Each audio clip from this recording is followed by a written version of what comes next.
آداب، میں ہوں وسعت اللہ خان، میرے ساتھ ہیں زرار کھوڑو اور شاہزیب جیلانی۔ ایران امریکہ کی بات چیت اپنی جگہ ہو رہی ہے، مگر ایران کے خلاف ممکنہ فوجی کارروائی کی تیاری بھی جاری ہے۔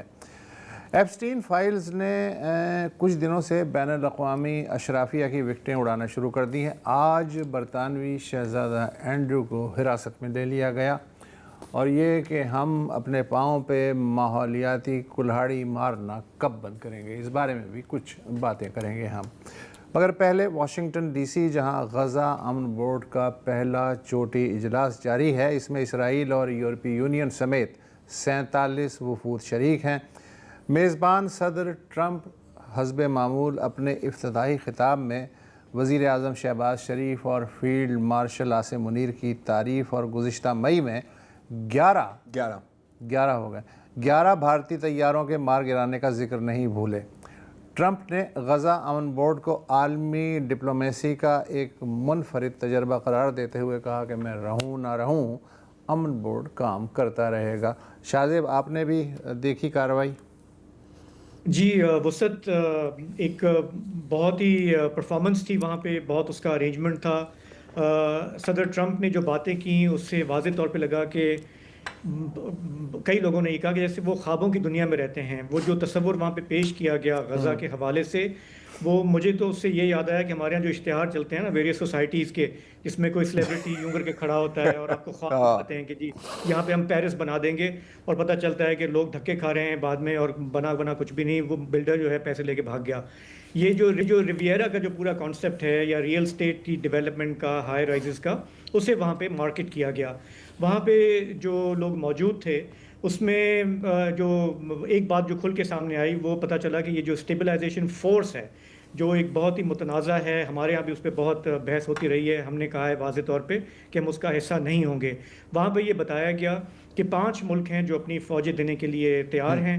اس میں سے 4 ملک تو سمجھیں کہ اتنے اہم نہیں ہیں، جن میں کوسوو ہے، البینیا ہے، کازخستان ہے، موراکو ہے۔ اس پر بہت زیادہ حیرت کی بات نہیں ہے، ان کا اتنا تجربہ بھی نہیں ہے پیس کیپنگ کا۔ لیکن جو بڑا ملک، سب سے بڑا اسلامی ملک انڈونیشیا، اس کے بارے میں بتایا گیا کہ وہ فوجیں بھیجیں گے، اور نہ صرف فوجیں بھیجیں گے بلکہ اسٹیبلائزیشن فورس کے ڈیپیوٹی کمانڈر کا عہدہ جو ہے وہ ان کے پاس ہوگا۔ اب یہ ایک بہت بڑا سوال ہے کہ انڈونیشیا نے یہ فیصلہ کیسے کیا ہے۔ کہا یہ جا رہا ہے کہ جون تک وہ کوئی اپنے 8,000 فوجی وہاں بھیج سکتے ہیں۔ انڈونیشیا کے اندر ہمیں پتہ ہے کہ زبردست مظاہرے ہوئے ہیں اسرائیل کے، یہ جو قتل عام ہے اس کے خلاف، تو وہاں پہ وہ پبلک اوپینین کیسے مینٹین کریں گے وہ ابھی کلیئر نہیں ہے۔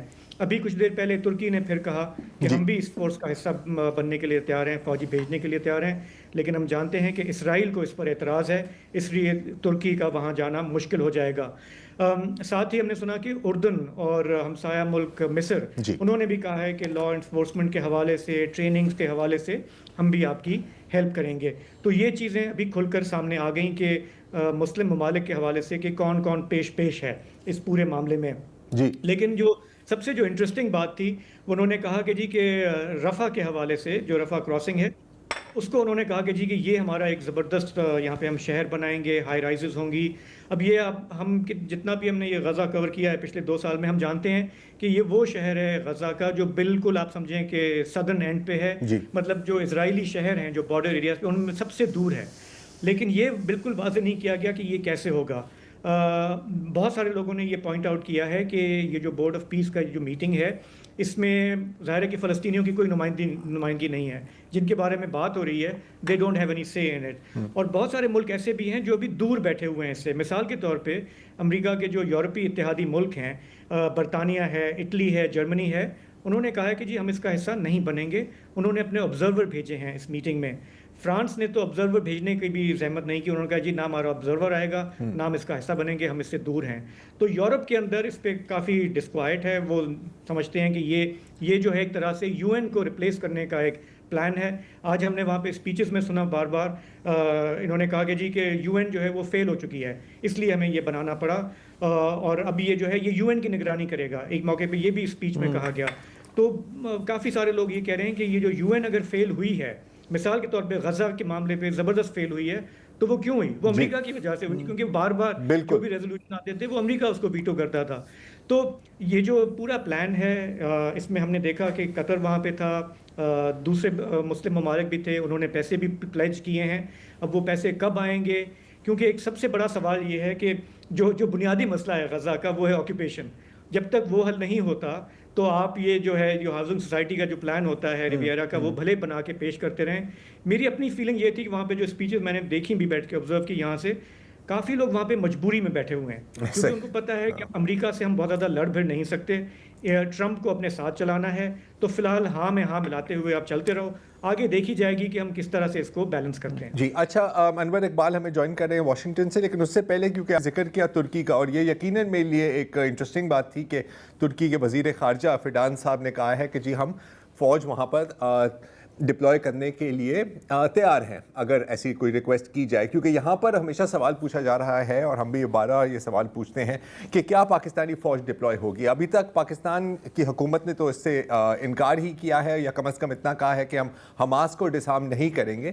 لیکن اس وقت کیونکہ ہم آگے جا کے ایران کی بھی بات کریں گے، میں آپ کو دکھانا چاہ رہا ہوں کہ اسرائیل کی حلقوں میں کیا سوچ ہے، نہ صرف ترکی کے بارے میں بلکہ پاکستان کے بارے میں. تو یہ سنیے کچھ دن قبل اسرائیل کے جو سابق وزیر اعظم ہیں نفتلی بینٹ، انہوں نے کیا کہا. New Turkish threat is emerging. I want to be very clear. Turkey and Qatar have gained influence in Syria, are seeking influence elsewhere and everywhere throughout the region. And from here, I warn, Turkey is the new Iran.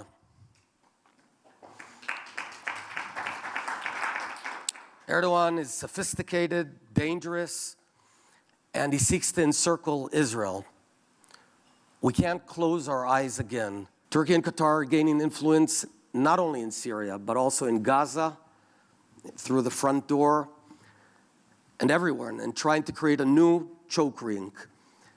Turkey is trying to flip Saudi Arabia against us and establish a hostile Sunni axis with nuclear Pakistan. ترکی، سعودی عربیہ اور پاکستان مل کر ہمارے لیے خطرے کے باعث بن رہے ہیں. سابق اسرائیلی وزیر اعظم نفتلی بینٹ. اب چلتے ہیں واشنگٹن، جہاں ڈان کے کورسپونڈنٹ انور اقبال صاحب ہمیں جوائن کر رہے ہیں. انور صاحب، ابھی کچھ دن پہلے آپ نے ایک آرٹیکل لکھا تھا ڈان میں کہ پاکستان بیلنسنگ ایکٹ، اس وقت جتنا پریشر ہے پاکستان میں ٹو پلے بال، جو بھی منصوبے ہیں ٹرمپ کے غزہ کے ساتھ جو جڑے ہوئے ہیں، کتنا آسان یا کتنا مشکل ہوگا پاکستان کے لیے اس بیلنسنگ ایکٹ کو قائم رکھنا؟ جی بہت مشکل ہوگا، بہت مشکل ہوگا، کیونکہ ٹرمپ کی طرف سے پریشر ہوگا. ظاہر ہے ہم ٹروپ ہی دے سکتے ہیں، ہم پیسے تو نہیں دے سکتے.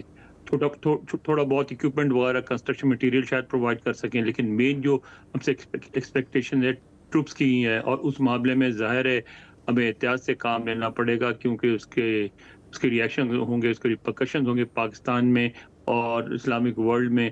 تو پاکستان ٹرمپ کو بھی ناراض نہیں کرنا چاہے گا، اور پاکستان اپنے عوام کو بھی ناراض نہیں کرنا چاہے گا. اس میں یہی ہے، ایک صورت نظر آتی ہے کہ جو دیگر مسلم ممالک ہیں، جیسے انڈونیشیا نے اعلان کیا، سعودی عرب ہے، قطر ہیں، یہ اگر ایجپٹ ہے، اگر یہ ہائی پروفائل اس میں انٹرسٹ شو کرتے ہیں، بڑی کنٹریبیوشنز کرتے ہیں، تو پھر پاکستان کے لیے ذرا آسانیاں ہو جائیں گی، لیکن آنے والے دن جو ہے بہت مشکل ہوں گے پاکستان کے لیے. اچھا، ٹرمپ نے جو کہا ہے کانفرنس شروع ہونے سے پہلے کہ جی $5 بلین کے پلیجز ہوئے ہیں مختلف ملکوں کی طرف سے. تعمیراتی لاگت کا جو اندازہ ہے اقوام متحدہ کا غزہ کے بارے میں وہ ہے $70 ارب. اچھا، اس کو تو چھوڑ دیں، سوال یہ ہے کہ $23 بلین کے امریکی اسلحے سے اسرائیل غزہ کو تباہ کرتا ہے، لیکن اب ٹرمپ جو ہیں وہ دنیا بھر سے چندہ مانگ رہے ہیں کہ غزہ کی تعمیریں نو کرنی ہیں، ہمیں امداد دی جائے. یہ آپ کو بل عجبی نظر آتی ہے؟ خیر بہت ساری بل عجبیاں ہیں، اس کے بارے میں کیا کہتے ہیں آپ؟ دیکھیں، ایک بات اس سے تو آپ ڈینائی نہیں کر سکتے نا کہ اسرائیل کے لیے امریکہ میں ہمدردیاں ہیں.